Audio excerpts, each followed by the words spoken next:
and running. So let's get started.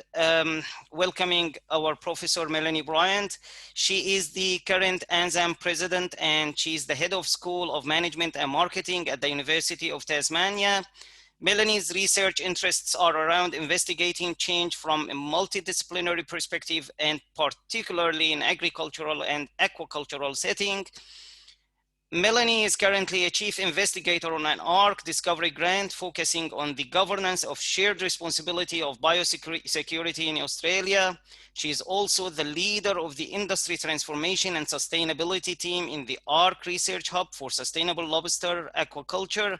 Melanie has been involved in extensive recruiting of staff as well as researcher development and mentoring of early career academics. So please join me welcoming our Professor Melanie, and thank you so much, Melanie, for dedicating the time and for sharing your experience with us today. Thank you, Mohammed. Thanks, everyone. Really lovely to be here. And normally this week would be our ANZAM conference week, but unfortunately due to COVID, as everyone's aware, we've not been able to hold that. So thanks to Mohammed and also Anne, who runs us very well behind the scenes at ANZAM for allowing us, for enabling us to put on some of these events anyway. So welcome everyone. So as Mohammed said, I'm going to talk a little bit about applying for your first academic role. Now, I have to put a disclaimer in here. So my experience, or what I'm going to talk to you about today, is from my experience, mainly as a head of school doing recruiting. I have recruited prior to coming to the University of Tasmania in previous roles, but it will be kind of talking around, I guess, you know, what I'm actually involved in here as a head of school. And really, it's meant to be a fairly informal session. So I just wanted to share some tips and tricks with you in terms of how to put together a good CV, key selection criteria, all the things to think about when you put your application in. I'm also going to give you some war stories, so some examples of things that I've seen that sometimes make me scratch my head, so that you know not to do those things. But I think the reason for that too is because, believe it or not, I think a lot of other people involved in academic recruiting have a similar experience. We often get a lot of applications for jobs, but we don't often get a lot of high quality applications. And so hopefully what I talk to you about today will give you some good insight, I guess, into how to really make your CV stand out. And it's not as complicated as you think. So I'm just going to share my screen just so we can start the presentation. Okay, excuse me, because I'm working on two screens. I'm going to be kind of flicking between the two. So just starting off then, most of you are probably aware of this. So, you know, just so for those of you who are very new or perhaps just starting to think about an academic career or perhaps starting your PhD, just to give you a little bit of insight into some of the roles that you might be looking at. And I should have added apologies. If you do have a question, please feel free to enter it into the chat box as we go, because I'm happy to stop as we go and answer those as well. So just to go back to university roles, most of us, when we are doing a PhD, if we're hoping to stay in academia, we do tend to go for what we call that balanced academic role, which is really, some universities do this according to a percentage. So here at the University of Tasmania, we call it a 40-40-20 role, if you like, which is a 40% teaching role, 40% research role, and also a 20% service role. Other universities will have slightly different workloads. So other places I've worked, for example, excuse me, a 60% teaching role is the norm, and the rest of that time is divided between service and research. So again, this depends on the university that you're applying for. So that's a number one point for a good question to ask in your interview. So in terms of what is it that you're actually, in terms of time allocation, getting time for in your role. Now, there are other roles. Increasingly, we're seeing more teaching focused, or what we call teaching intensive roles. And I've put those two particular terms there because they can change according to the university that you're, I guess, going to work for or applying for. For us, a teaching, we use the term teaching intensive. This seems a bit counterintuitive. I think a teaching intensive role is a 60% teaching role, and then 40% service and also research combined in that. A teaching focused role, even though it probably sounds less in our university, is 80%. So if you were doing a full teaching role and that was it, and that's what you love to do, and you're interested in the scholarship of learning and teaching, that's the kind of role hopefully you'd be looking for. We also have research or postdoc roles. Now, these jobs are, I think, research-intensive roles coming out of a PhD are becoming a little bit rarer these days, but some of you will be familiar with postdoctoral roles that are often attached to big research grants like ARC grants or something like that. So you actually come into to the research team and you have a role to play in the research team, assisting with the broader research, but also being able to work on your own research as well. And then lastly, I've put this in brackets because it is something that does come up and it is happening increasingly. There's more and more people with PhDs coming out to work in universities these days who have a PhD but don't necessarily go into an academic role. And so if you're interested in more governance type roles, or you're interested in more management type roles, but less so the sort of day-to-day teaching research, have a look at some of these roles as well, because there are plenty of opportunities that come up in research offices at universities as well as research centres and the like. So again, there's some examples that you can think about. So just moving straight on to the application and resume. So this probably sounds really quite commonplace and obvious, and it usually is. But when you're actually applying for an academic role, most university applications will ask for specific pieces of information. And so what we ask for when we're putting out our ads is a cover letter that explains very briefly who you are, why you're interested in the role, a statement that addresses each of the key selection criteria. And I'm going to come back to this one in a bit of detail because this is often where people can kind of get a little bit lost or go wrong potentially. An updated CV, which again is pretty obvious, and any other additional information that's requested. So an example of that might be copies of transcripts such as your degrees. It could be copies of your teaching evaluations and the like. Now, usually in our case, we don't tend to ask for copies of transcripts and evaluations. We usually ask for those on request. So if there's nothing in a job ad that asks you to add these in, you don't need to actually do that. So a cover letter, really good opportunity to introduce yourself. You know, this is who I am. I'm interested in this particular role. This is what I can bring to your university. It's usually a good idea to think about how, or usually say something about how you think you will fit with the university's focus.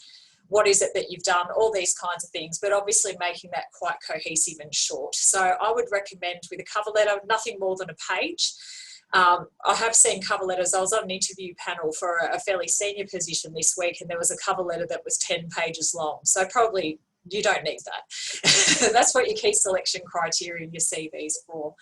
So I'm just going to flick across. CVs will come back to, and please feel free to ask any questions about those as we go through, because again, each person tailors theirs according to the job that they're going for. And so in order to go through those in great detail, we need to sort of go through all the different jobs. But I did want to focus in particular on the importance of the key selection criteria.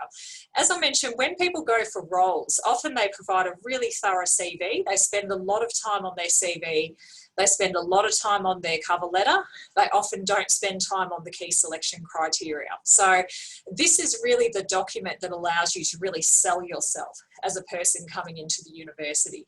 And the reason for this is because when we put job ads together, so any of you who have worked in HR or who have experience recruiting will be aware of this. Any of you who have a bit of an HR focus, you'll become very familiar with it. But when we put our position descriptions together or our job ads together, what we normally do is we have probably 5 or 6 key selection criteria that you have to write your application to. So you'll be familiar with these. Most universities, when you actually put your key selection criteria together, will say write a statement that addresses each of these.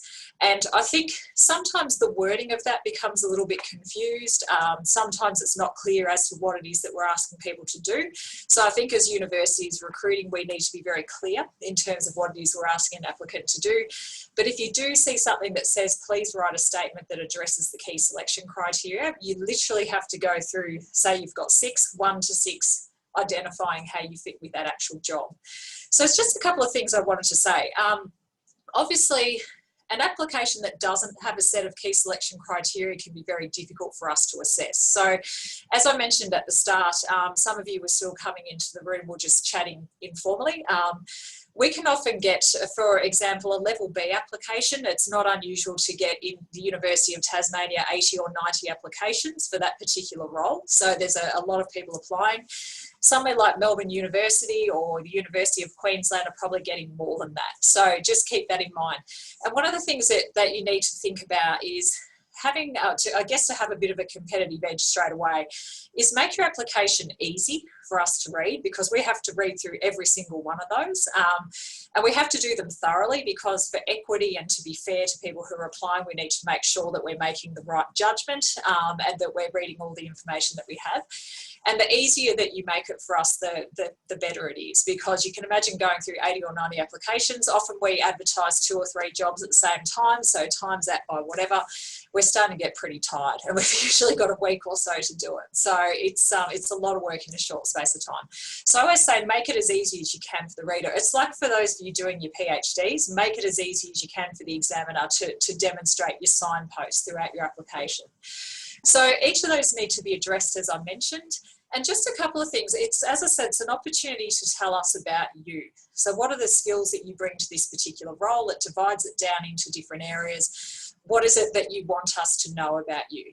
Now, first of all, if you're going for your first academic job, I think it's really important for you to know that you do not have to meet every single key selection criteria. So for us to have a level B, so we put in there a little bit of a wish list. So obviously there are people who are already level Bs that will be looking for a move for a number of reasons. They're more likely to meet all of the key selection criteria. But if you show the potential, or you demonstrate that you're on your way to being able to meet that selection criteria, we also look at you as well. So that's just something to keep in mind. So the way that a lot of job applications are written these days, for example, is they'll say you need to have postgraduate learning and teaching, for example.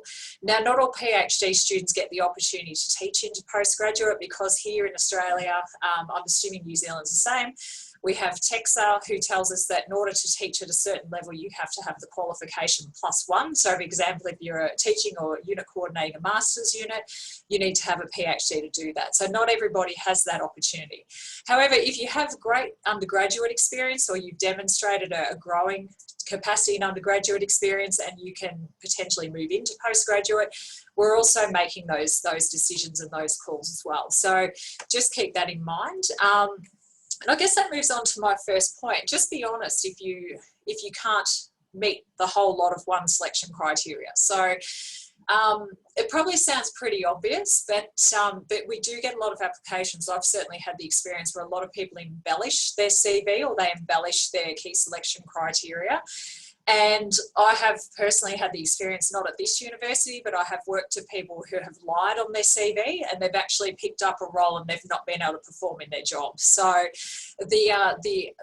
guess the downside to that is not particularly positive, because in the end that person was probationed out of the university, and that's not a good situation for any of us.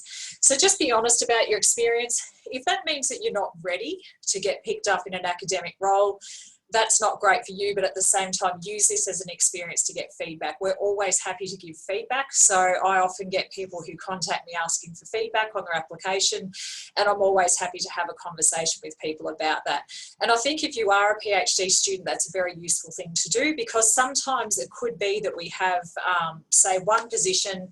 We usually here as a practice probably interview 3 people for that position, but we could have 10 people who would be really good. And so often you might be sort of sitting on the line there, and it's a really difficult decision to make. So by all means, contact us and get that feedback.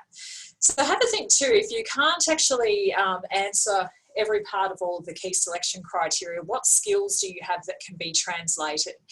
An example of this is one of the things that often pops up in key selection criteria, I see it from level B through to level E, professorial level, is growing examples of leadership. Now, obviously at senior levels, you need to have demonstrated leadership, but coming into a level B position, for example, we're often asking about the potential to lead, or examples of how you demonstrate leadership.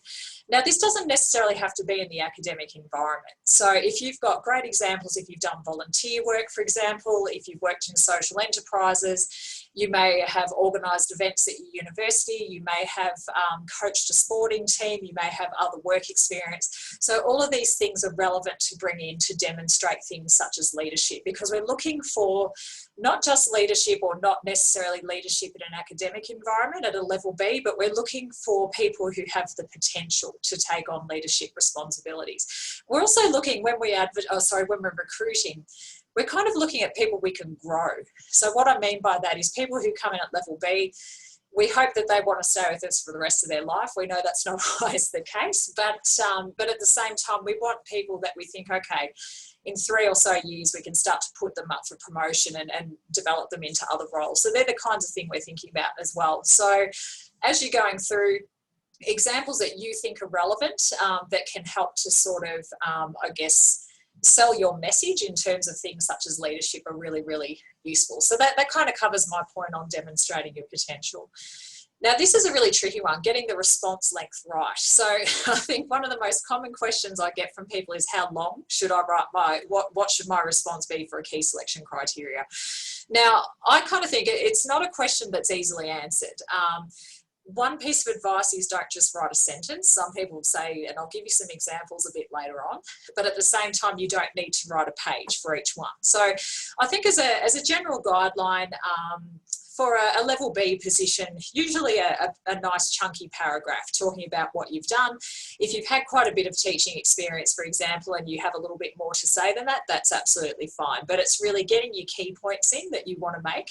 And if you find yourself kind of waffling on a little bit, then it's usually time to kind of cut it down a little bit. So always good to have someone read your application. Another thing, feel free, we have a people and wellbeing team here at the University of Tasmania, otherwise known as HR teams at other universities. By all means ask. It's absolutely perfectly fine to ask. You also have the contact details of the main person recruiting on job ads as well. So in the case of any of my ads, it's usually myself as the head of school. If you're confused about something, please feel free to ask, shoot me an email, something like that, and just say, can I get some advice on how long or how much information are you looking for in terms of length? And I'm always happy to answer that question as well. Okay, so just in terms of putting together key selection criteria, so I remember a very long time ago when I was still at school, my legal studies teacher, believe it or not, he'd be so happy to know that I'm using his examples here, used to always say to us, when you're trying to argue something or you're trying to position something, make the statement, provide the evidence, and give an example. And that's a really good approach. Now, again, it sounds quite obvious, but often what we find with key selection criteria is, this probably lends itself to my next point, is that people make a statement, but they often don't provide the evidence or the example that backs it up. So they'll say, I've had experience in teaching, and it's kind of left at that. And so that's something that we'd look at and go, okay, but I need a bit more information. So what sort of teaching have you had experience in? What areas have you had experience in? Provide some examples. You could talk about your evaluate scores or whatever they're called at your university, or you could talk about, for example, if you've done guest lectures or you've done tutorials, talk about how you've organised those or something like that. So it gives you an opportunity to kind of sell yourself that little bit more. And I guess, yeah, the last point then, check that the key selection criteria has been addressed rather than providing a discussion around this. And so, again, that seems probably like a pretty obvious kind of point, but at the same time, I think we're all victim of this sometimes. We get a bit excited, we talk around it, and we don't actually make the argument. And again, if you think about your PhDs, it's a very similar experience. We can talk about the literature, we talk about the methods, but sometimes we don't clearly make that argument that we're trying to make. And so, again, this is where having someone review your application, review your key selection criteria, giving yourself, I guess, enough time to actually write it, put it together, but put it aside for a couple of days so you can go back to it fresh. That can really, that can be a really useful thing to do, because often we sort of put what we want to put into it, but then we need to put that extra layer of writing onto it to sort of get it really pointy. So I'm just going to pause there for a moment and just see if we've got any questions in the chat, which I can't see at this point. So we'll continue on, but have we got some? Melanie, yeah, we've got initially with the registration forms, so I'm going to post them in the chat box for you to review. Sure. Excellent, thank you. Yeah. Yeah, sorry, I'm trying to drive the chat box and 2 screens at the moment. It's beautiful when you practice it. As soon as when you go live, it never works. Okay, so we'll keep going. I'll continue Sure. on, and I'll Yeah. pause, and yeah, we will give plenty of time for questions. Sure. Okay, so what not to include in your application and resume. So I think the key point that I made before, I think for me, is I'm usually reading a lot, and a selection panel is usually reading a lot of applications, and so it's similar, as I mentioned before, about your PhD. Make it as easy as you can for the person to actually read and to understand what it is that you're trying to say. So these are some real examples, and I'm really sorry if you've ever applied for a job and I offend you. I don't mean to at all, but again, just giving you some insight into things that may or may not work. And some of these others would argue with me on. So the contents page and the photo one, the photos one I'll go to in a minute. I'm not so sure about that, but usually if you need a contents page, then that's usually an indication that your application is too long. So just to give you an example again, I had a look at some recruiting, some old files of recruiting before I put this together, just to kind of refresh myself of how many documents we have to read. And over, I think it was about 97 applications, I had 3,000 pages of information that I needed to read. So it's almost kind of like if you do qualitative research, you've got to reduce it down to something. Now, probably 1,500 pages of those applications weren't needed. So there was just too much in there. And so that comes to my next point. And again, I'm sorry if I offend you, but please don't, because we can look these up. Avoid sending copies of papers, books, or theses. I have seriously had full PhD theses attached to the applications. Now, if you think about it, and it's wonderful, like actually some of them are really quite interesting. But if you think about it, think about how long it's taken you to write your PhD, and then you think about how long we have to do all this. It's usually a week. It's like, I haven't got a week.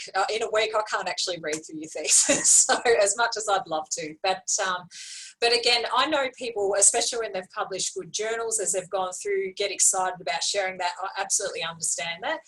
Put your reference in by all means, because we actually will go and look at these, but we just don't have time to sift through. So if an application in some cases, you know, is 500 pages, because it includes 300 and something pages of a PhD thesis, it just becomes really challenging for us to look at. But by all means, put your references in. You know, that's really important for us to kind of look at. You can put that into your actual CV, and you can also put that into your key selection criteria. So again, you don't need to put the full reference in the key selection criteria. If you don't want to, you can just say, as in my CV, I've published this, and, you know, we'll go and have a look.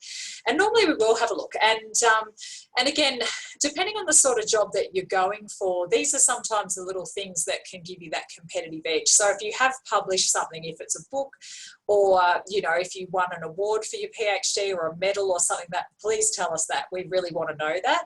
But just think about whether you need to actually pop that into the actual application itself.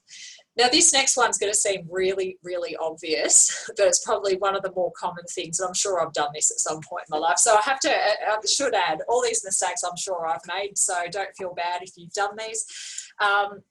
The little things matter. So make sure you have the details correct, the name of the person that you are sending the application to, the role that you're applying for, and also the university.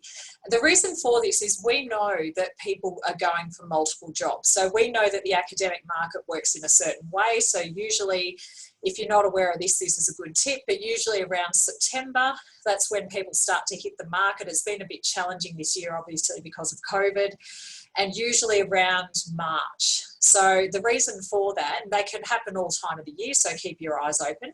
But the reason for that is because we're usually recruiting to allow for the end of the semester and for a start in for the next semester. So a March application, for example, we're usually looking for a person to come for second semester, or if you're working a trimester, it would be probably trimester 2 or 3. So usually mid-year. And then for our first semester or first trimester applications, we're kind of looking at September. So it gives you time, if you are in current employment, gives you time to actually resign and to finish up your job. And also it gives you time to relocate if you're moving interstate, overseas, and all those kinds of things. So check out those dates. But there's nothing more off-putting than when you have something sent to you that says something wonderful like, I'm really happy to be applying for this job at the University of Queensland, and you think that's great, I know that head of school, should I send it to them or is it coming to me? But just check that, because look, I probably would ignore it personally and say, okay, well, that person's applied for University of Queensland, I'll go and look up their job to see what I'm competing with, just out of interest. But it's something that's very easy to do, but it's also, you know, something that can be off-putting for some recruiters. Now, role's a really interesting one, because often what I do is I'll advertise 2 jobs at the same time. And so to open up my scope of recruiting, I might advertise as a level B/C rather than a level B position and a separate level C position. The reason we do that is because if we get 2 really good level Bs, for example, we can actually hire 2 really good level Bs. We don't have to hire a level B and a level C if we advertise as a level B/C. But it can get confusing in the recruiting, because often we'll have people apply, but they're not telling us which level they're applying for. Now, this can actually work in your favour. If you are a level B who's kind of looking for a shift, if you have been in a level B position rather, and you're highly competitive, you could end up scoring yourself a level C without meaning to. It doesn't happen a lot, but it can happen, especially if you're moving overseas and the market and the university system is slightly different. But it can also get a little bit confusing for us, because we're not often sure at which level we're appointing to. So it's always useful, if you are going for a level B role, to say, I'm applying for this at level B, or I'm applying for this at level C. We can always have that conversation with you if you're not sure. Name, again, usually it will have the name of the person who's the key recruiter, as I mentioned. So all my ads, my name goes out. So you can either address it, usually address it to me as the head of school, my name and details are there. If you're not sure, then just put something like, so if the name's not there, or, you know, there's cultural issues where you're not really sure what the name means, or if it's a male or female, something like that. Usually just something like, to whom it may concern, or dear members of the selection committee, or something like that is perfectly fine. So that's you know, one thing, or one way to address it if you're not sure. So information that's embellished or untrue, I think we've covered. Look, I can't stress this enough. Don't get yourself caught in that trap. It's very, very messy. The other thing too, I guess, you know, universities in Australia and New Zealand in particular are small places. People know each other, and so you don't want to develop a reputation for yourself that you know, you've lied on a CV or something like that. As much as it is difficult, it's much better for you not to get a job because you weren't quite ready than to get a job where you go in and the expectation is very high and you can't perform. That's not a pleasant situation for any of us. Now, the last one, including photos, I should have put a few question marks around this, because I'm not really sure of this one. But some people think it's good to include photos. Other people have a slightly different view. I'm always a little bit confused about this.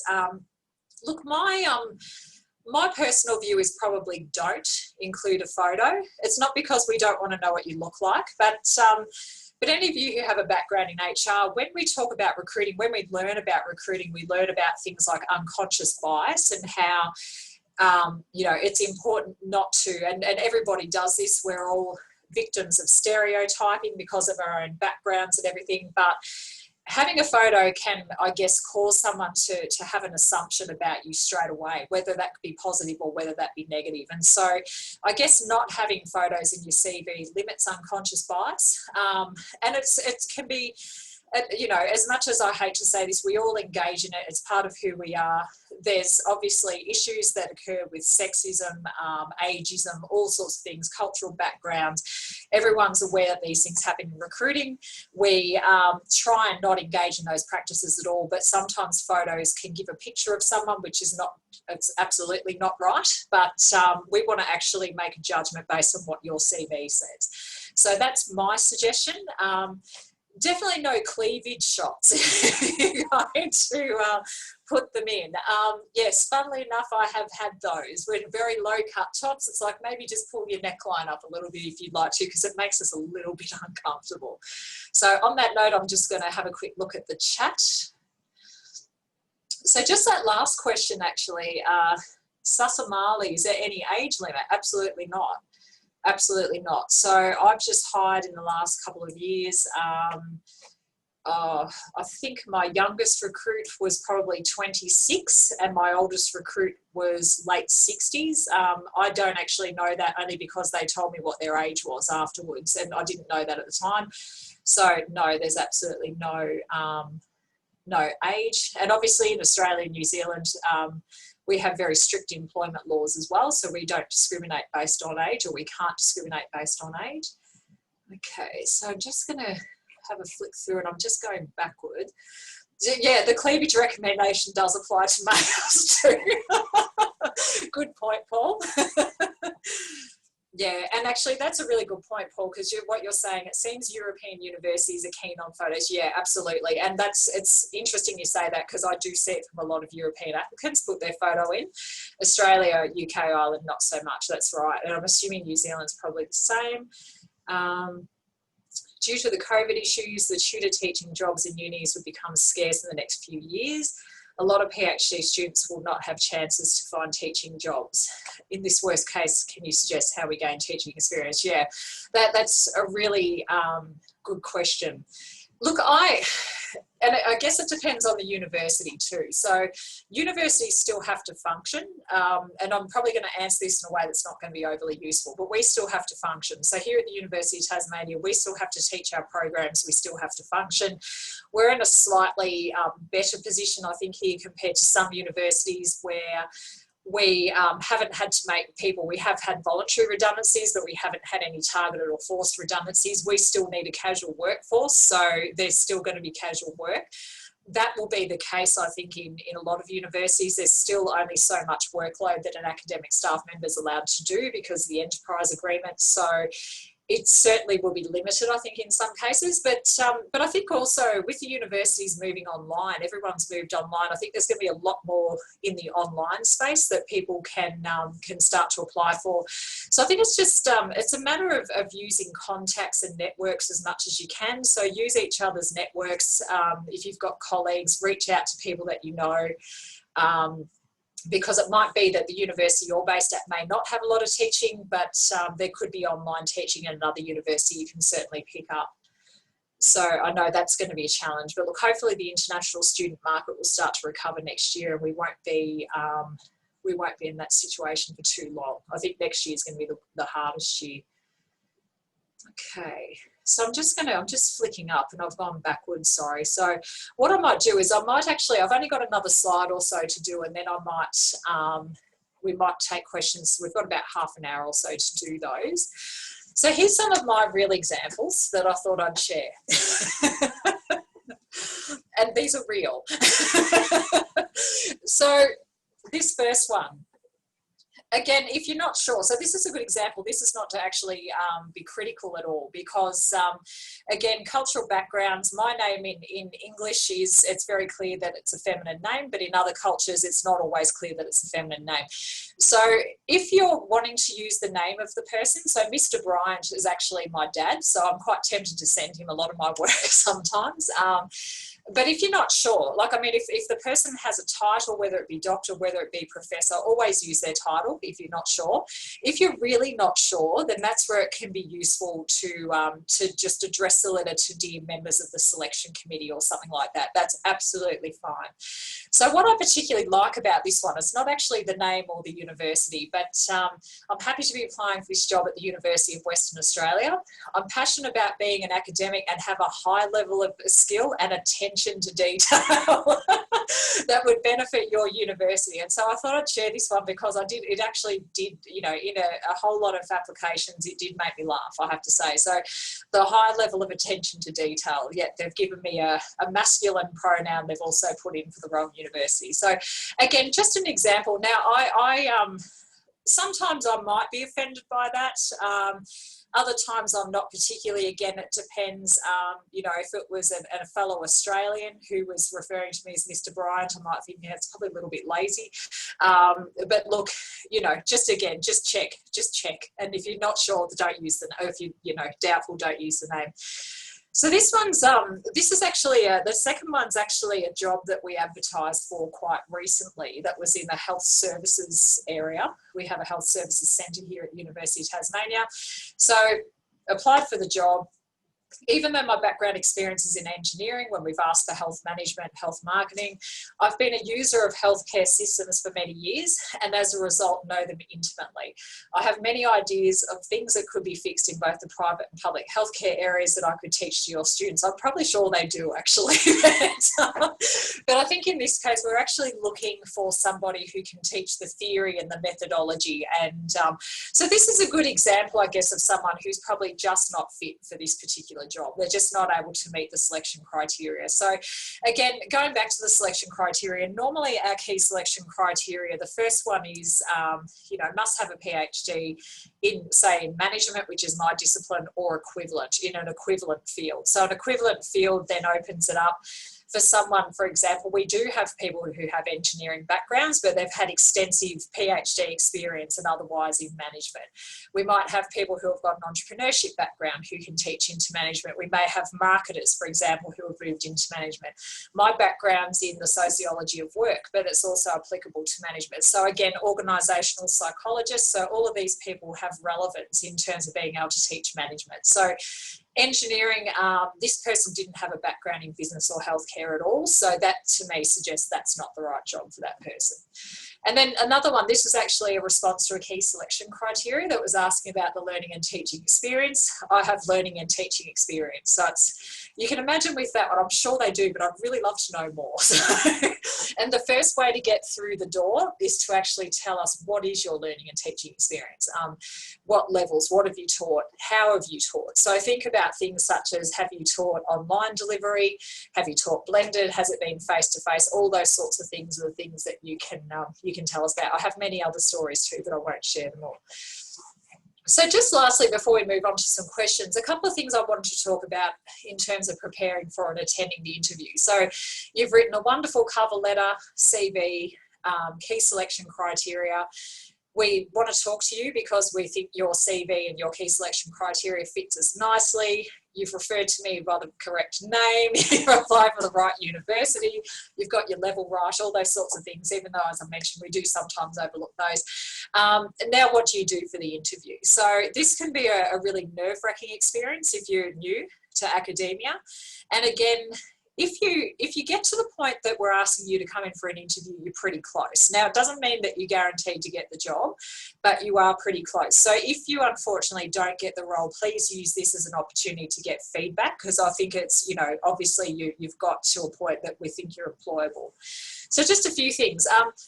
With, again, our employment laws, the questions that we can ask you in an interview really can only relate to the key selection criteria. So they might be slightly twisted or a little bit around that, or we might ask them in a way that kind of teases out something about you.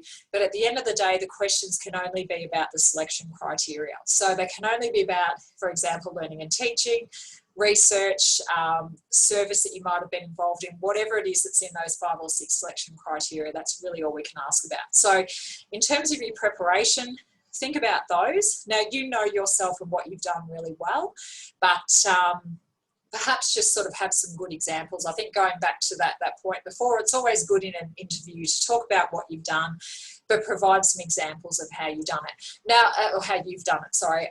Now, a lot of people these days ask things like, teaching philosophy, especially around teaching. So what's your teaching philosophy? And if you're not familiar with that, some examples are a student-centered teaching philosophy.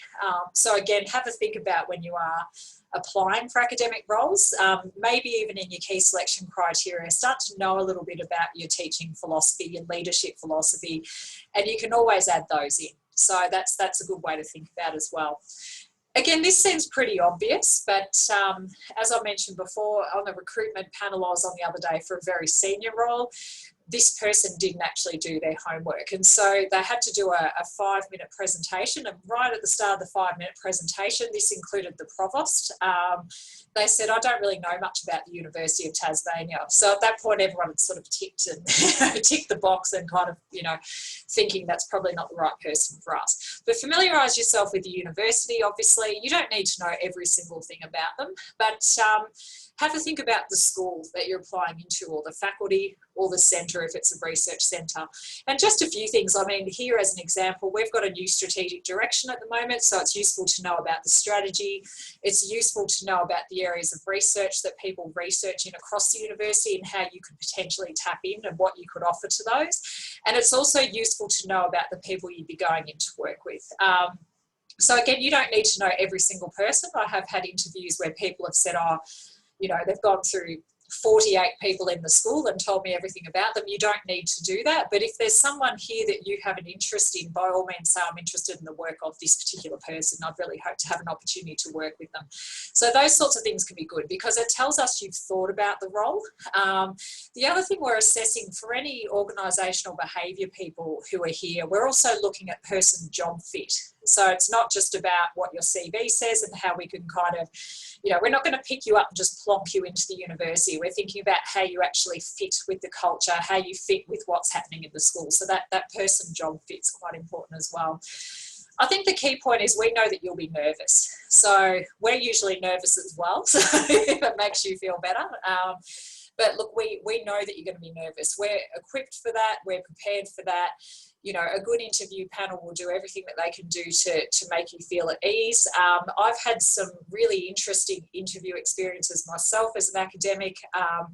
And there are certain things that I've experienced that I will make sure that people on my panel never have to experience. So, you know, not giving the correct directions to a room, not having someone to go out and meet them. You know, there are all sorts of really horrible things you don't want to have to experience. So, you know, we make sure that all of those things are in place so that I guess your experience can be as seamless as possible.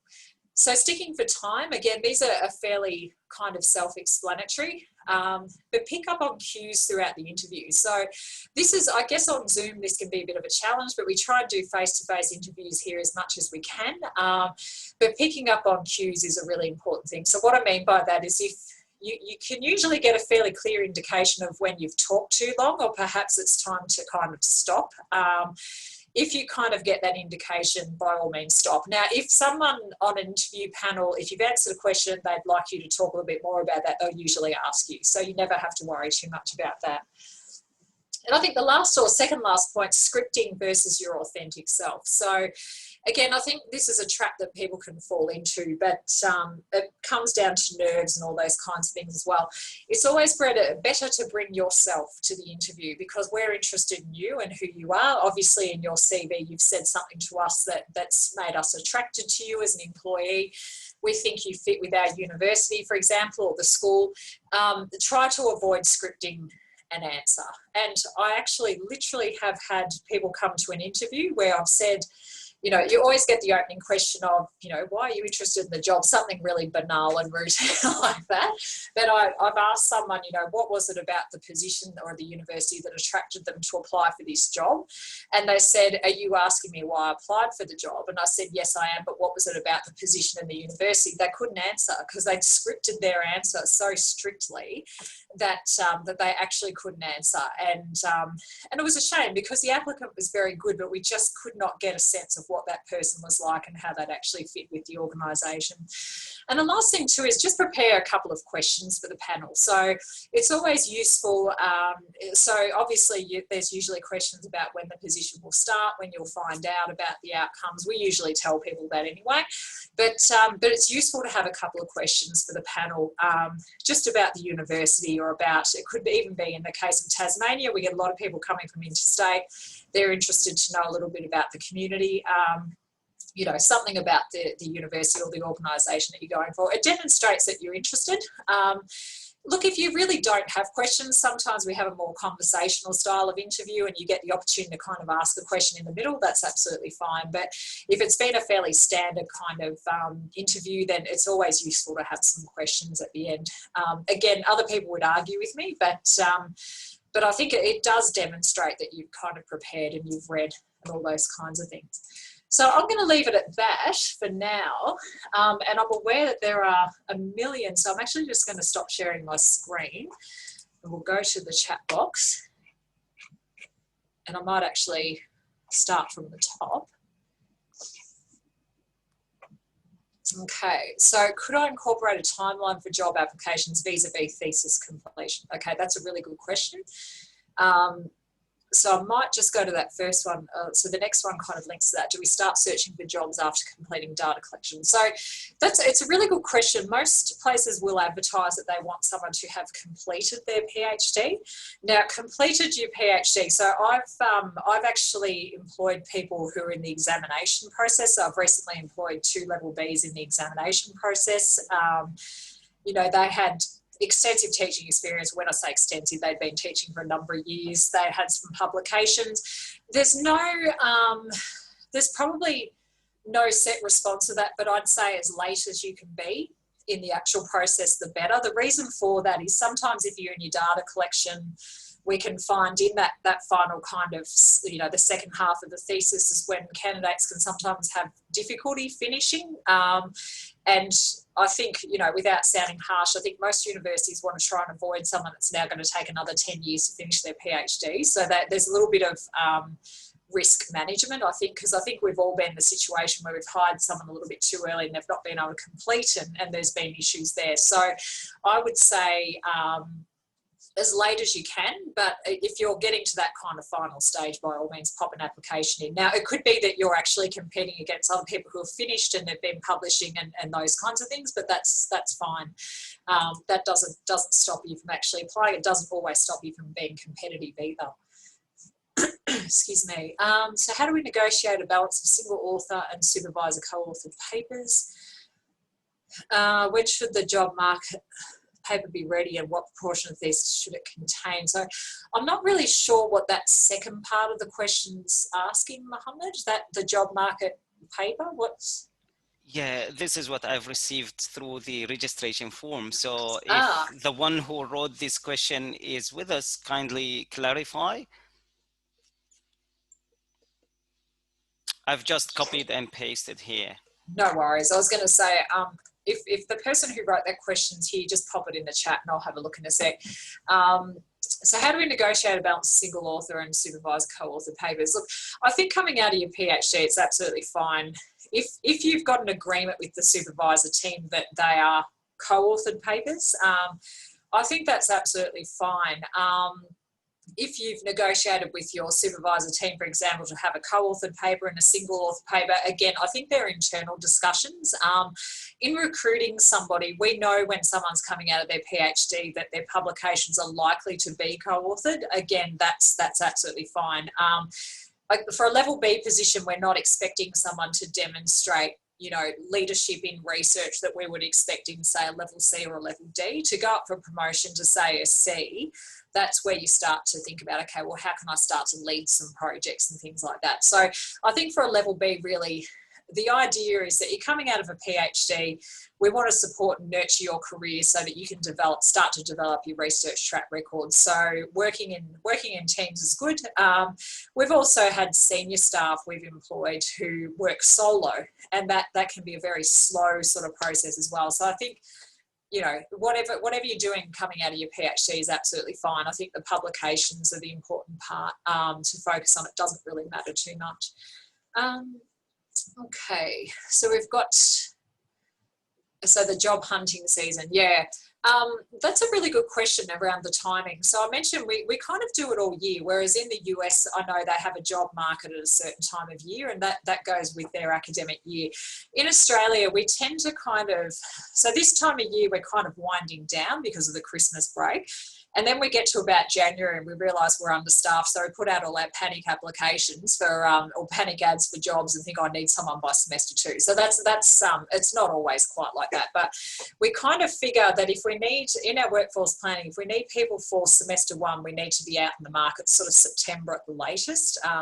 If we need people for semester 2, again, we're doing our workforce planning now. So I've got some job ads that kind of go out, you know, in January, kind of hoping to have someone recruited by the end of March. So there's no set kind of process though. Some universities will recruit all year. I certainly can do that. So I think the best place to have a look is probably uni jobs, if you're familiar with that. So I think it's now called the Times Higher Education Uni Jobs or something like that. I'll pop that in the chat box in a moment. That to me is probably, when I've put out job ads, they usually go onto uni jobs, they usually go onto Seek, and we usually put them in the conversation, as well as places like ANZAM as well. So just keep your eye out on those different areas. I think that's pretty normal. Okay, how to become successful and achieve a good position in an academic career in a highly competitive country. Mohammed, if you can learn the secret to that, tell me. That is, that's a hard question. It's a hard one. Look, I think to me, my advice would be probably to get a role, get in the door somehow. It's I started my academic career 20 years ago. It was a little bit easier. It wasn't easy, but it was probably a little bit easier and a little bit less competitive than what it is now. Sometimes that foot in the door might be a 6-month contract. In my case, and I can't speak on behalf of all heads of school, but I certainly know a lot of them feel the same way. I think if we have a good staff member, if we bring someone in on a 6-month contract, usually it's because we can only bring them in on a 6-month contract because of what's happening across the university. If I've got someone who's good, I'll do whatever I can do to hang on to them. So it might be that it's a series of contracts in the first instance. It's not ideal, but then we try and we'll try and do a continuing position or something like that. So it is tough. And I think it's just keep going and keep pushing is about the only advice that I can give. So we've done the COVID one. So we've done Paul, so I'm just going back down. So Anna's put, what are the key differences between a business CV and an academic CV? So I think, Anna, one of the key differences is probably the length of the CV. That would be one of the first things. With an academic CV, I know in businesses they often say keep it to three pages or something like that. So an academic CV, the more senior you get, the longer they get because people put all their publications in and it can be quite lengthy. So that would be one of the key differences. I think too, an academic CV, you tend to, the key selection criteria are quite different, I think, compared with business. So again, I think you tend to tailor your academic CV to, the teaching and learning and the research more so than, obviously wouldn't do that in business unless it's a research role. So I think it's mainly the tailoring. I probably haven't answered that one too well because I have to admit it's been a long time since I applied for a business position. So if there's something else I can answer, Anna, please feel free to put it in the chat box. So James, hi James, how you going?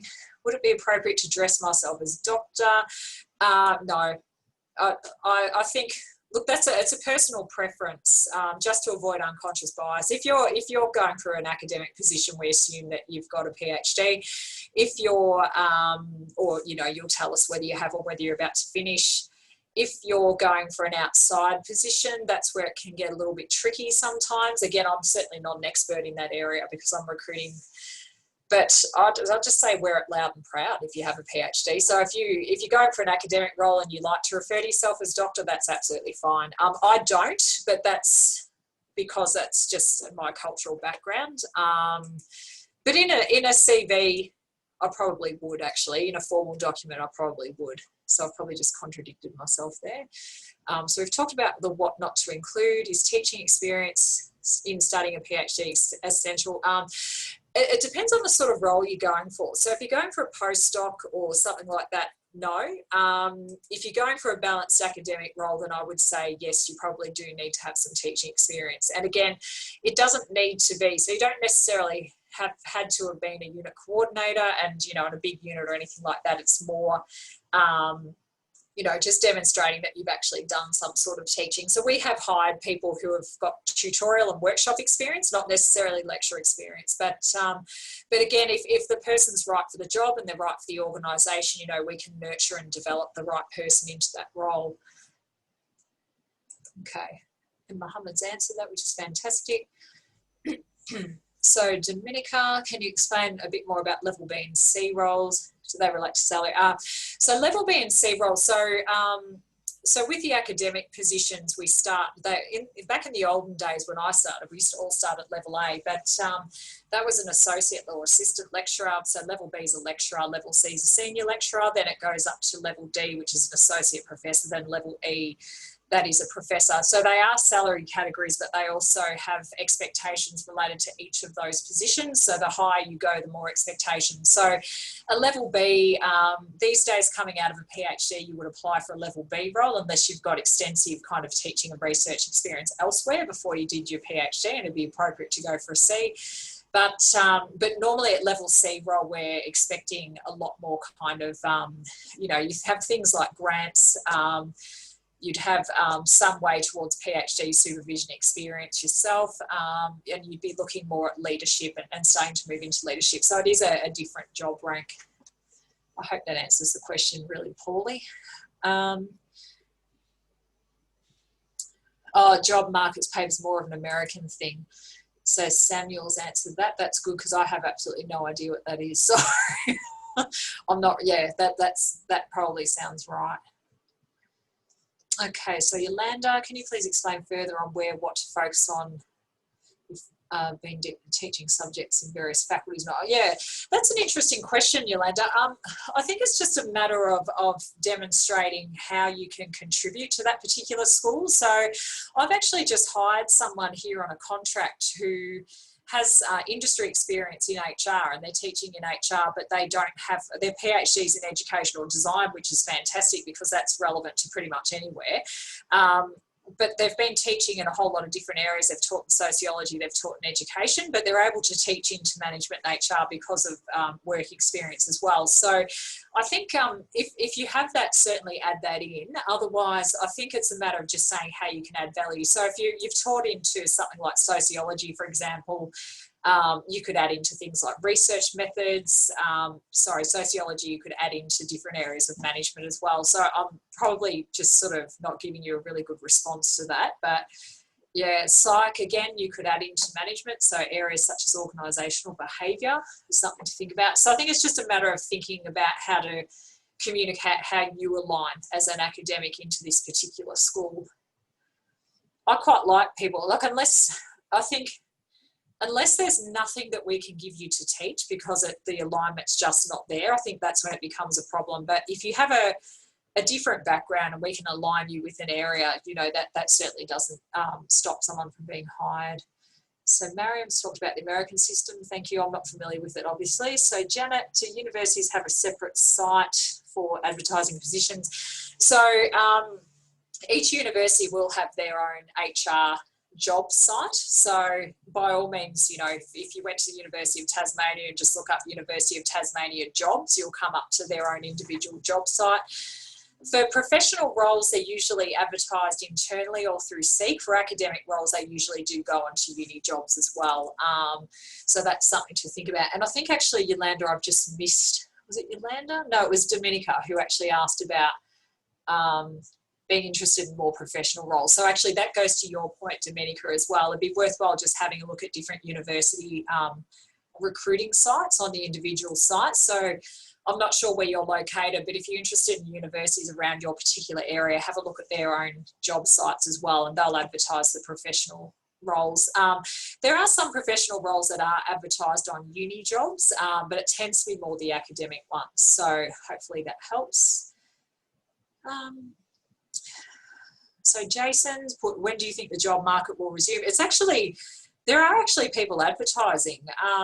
I think it's going to be pretty, look, I mean, I'm just basing it on my own predictions of reading Campus Morning Mail, but I think it's not going to be great over the next 12 months. But at the same time, I've been taking notice of who is advertising, especially through ANZAM, because I see the updates every week. And there are actually quite a few people advertising, especially at level B. So do keep your eyes open because there are some jobs going at the moment. Okay, so Anna, keen to understand the amount of detail in class size, teaching format, involvement, subject design. Yeah, that's a really good question, Anna. I think that's really important to add into your key selection criteria, actually. That's the kind of thing we look for in the key selection criteria. So, and you could also talk about that at the interview as well.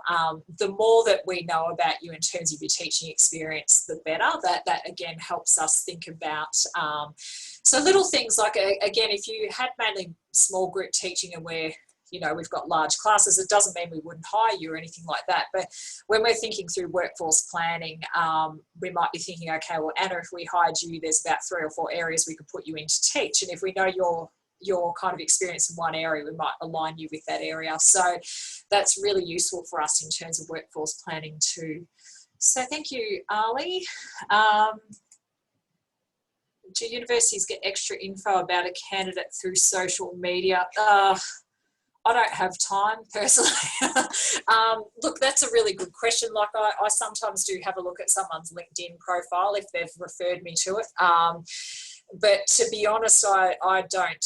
Look, I have to admit through ANZAM, I've been involved in ANZAM for quite a while, so often I am aware of a candidate or an applicant who's applying, and that's absolutely fine.